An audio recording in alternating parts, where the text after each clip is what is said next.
Magandang umaga mga ka-happy hour. Narito ang mga balita para sa MBC TV Network News Update 9 AM edition.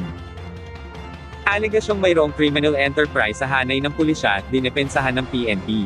Nanindigan ng Philippine National Police na kailanman ay hindi naging institutional at hindi kalakaran sa kanilang hanay ang cover-up o pagtatago ng tamang impormasyon sa kampanya kontra iligal na droga.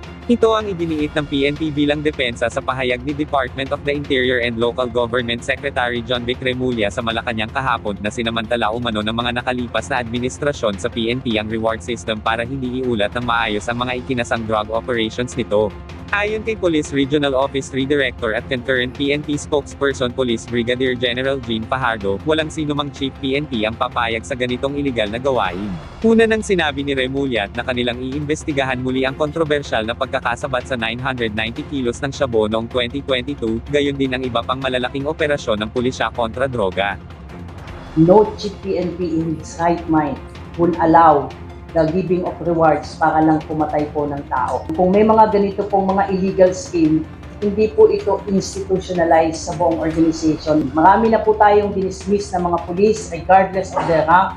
So kung meron man pong mga allegations na may mga the same or at least similar incidents na nangyari katulad po doon sa issue po ng 990 kilos, and then we are open to any investigation. Huwag din natin kalimutan po, may mga police din po tayong nagbuwis ng buhay. At while there are some police operation na naging questionable po, may mga sinampahan po tayo ng kaso at hindi po natin ito papayagan.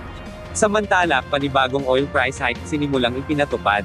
Magkakasabay na nagpatupad ang mga kumpanya ng langis ng panibagong taas presyo ng kanilang produkto. Kaninang alas 6 ng umaga, nang ipinatupad ang 80 centavos na pagtaas sa kada litro ng gasolina, mayroon 90 centavos naman ang pagtaas sa kada litro ng diesel, habang ang kerosene ay mayroong pagtaas na 80 centavos sa kada litro. Ayon sa Department of Energy, na ang sanhi ng nasabing panibagong pagtaas ay ang inaasahang pagtaas ng demand dahil sa economic stimulus package mula sa China, kasama rin dito ang mataas na demand dahil sa taglamig sa US at Europe.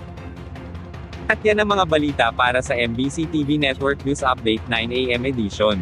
Abangan ang mga susunod na balitaan mamaya para sa 10 AM edition.